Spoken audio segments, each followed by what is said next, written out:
Shattered shared reality is a phenomenon where the common ground of objective truth has been replaced by a fragmented landscape of competing narratives. I'm aware of that this has always been a struggle to some degree, but it feels like we've reached a point where previously people might have disagreed on the solution to a problem, but they generally agree on the facts of the event, especially those coming from mainstream narratives. Today, the event itself is shattered into multiple alternative truths immediately upon happening. We have multiple angles of bystander footage of the Minneapolis shooting. Yet, the federal government immediately labeled her as domestic terrorist. They also claim she's part of broader left-wing network. They're consistently shaping a narrative to avoid accountability. To label this as a terrorist attack sounds like they're framing her as some kind of state exception. It's like they're placing her outside the standard criminal justice system, where the rules of normal domestic police investigation no longer apply, and she could be stripped of all civil rights. In this environment, the label dictates how the evidence is assessed. If you're told someone is terrorist before you watch the video, you will look for signs in her movements. Now, I've been reading more about the theory of hyperreality lately from the French philosopher who famously wrote, "The simulacrum is never that which conceals the truth. It is the truth which conceals that there is none. The simulacrum is true." Basically, he's saying that in a world of hyperreality, the copy of an event eventually replaces and erases the original. So in our case, the terrorist label is the simulacrum, the copy, and it has no basis in reality at all. He called this Precession of Simulacra, or the idea of the map versus territory.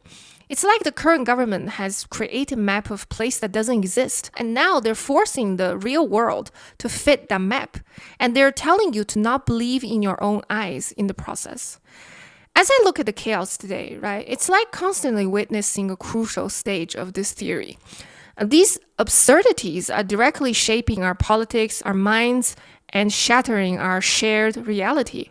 Also, this left-wing network narrative is being pushed so aggressively to justify the chaos. I feel the government may be trying to provoke a violent reaction by creating this high-pressure environment of state violence and inflammatory labels, waiting for a response that they can use to prove the existence of this network. So the right has framed themselves as merely reacting to a radical threat. We see it with the targeting of Somali-run centers and framing of immigrants in general. And their violent actions are justified as protection. Now, conspiracy theories that used to stay on edgy podcasts are now official messages from the political establishment. So in this case, when a person's identity is stripped and replaced by a label such as terrorist, especially one with this conspiratorial undertone by government officials, right? Not to mention, we're also seeing people defending these violent actions using the same conspiracy-sounding scripts as the officials. That is the hallmark of hyperreality. What's happening is sad, absurd, and deeply dangerous. So philosophically, maybe this is because we have moved beyond the information problem to an ontological one. Now, because all this time we have been talking about this concept of how we are in this perpetual cycle of, epistemic tribalism, this idea that our way of knowing, right, epistemology is no longer based on evidence, but on, loyalty. We don't believe things because they are true. We believe them because they signal which tribe we belong to. Right? When we say no longer, that's referring to now in the context of modern technology where everything gets fragmented and amplified. As the social psychologist also argued in his influential book, The Righteous Mind, that intuition comes first and strategic reasoning second. So it showed that humans are wired to be moral believers who use their brains to justify what their tribe already feel is true. So the old notion of tribalism was about people living in, bubbles, never seeing the other side's facts, right? We use the phrase echo chamber a lot, assuming that, for example, that people on the right only consume right-wing content.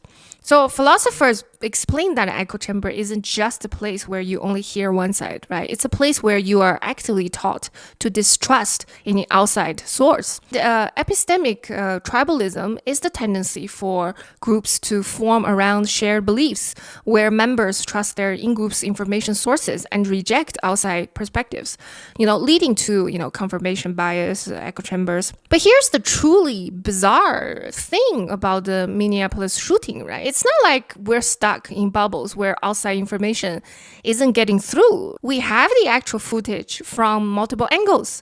This isn't just an opinion piece or take on the news, right? It's raw, hard evidence that the shooting wasn't justified. So we keep blaming echo chambers as if people just haven't seen the video yet, right? But that's a lie. The truth is they have seen the video. They're choosing the label anyway. So the facts are right in front of everyone. People are watching the same video, seeing the same injustice, yet they still choosing to believe the terrorist label over their own eyes, right? It's a complete rejection of physical reality. So when we talk about the rejection of physical reality, we're talking about some kind of, psychological threshold, right? In the concept of hyperreality, where the map says there's a bridge and your eyes see a cliff, right? You choose to drive off the cliff because you trust the map more than your own eyes, right? But isn't this what's happening more now? It's much more beyond just tribalism or, echo chambers anymore. I personally feel this whole echo chamber thing is not enough to explain just how odd things have become, right? I feel this theory doesn't explain why people watch the raw footage and still lie. This goes back to this concept of shattered shared reality, where I mentioned at the start of the video. Philosophically, maybe this is because we have moved beyond an information problem to an ontological one. A transition from epistemology, how we know things, to ontology, right? The nature of being. So it's not far-fetched to assume that people's political stance has quickly become their core identity at this point, right? I don't think people are just protecting their opinions or perspectives. They are protecting an essential part of their being, their sense of existence and who they are. If a member of the right-wing tribe were to admit that the video shows an unjustified killing by the state, their entire worldview might collapse, forcing them to question their fundamental beliefs, right? That goes back to the same old existential dread, right? We have talked about before in the political context in some of my Instagram reels. Now, maybe in the end, it is easier for the mind to perform a rejection of physical reality instead. So I think the government knows the video shows she was driving away. They're not trying to hide that. They're demonstrating their power to define reality regardless of the facts. Like I mentioned before, how they, created this map of a place. The rejection of a physical reality by the public is the ultimate proof of the state's power. And in this hyperreality where, information is so fragmented, yet the map, which is the state narrative, is so dominating and reality defining, right? That the very act of rejecting physical reality just makes sense.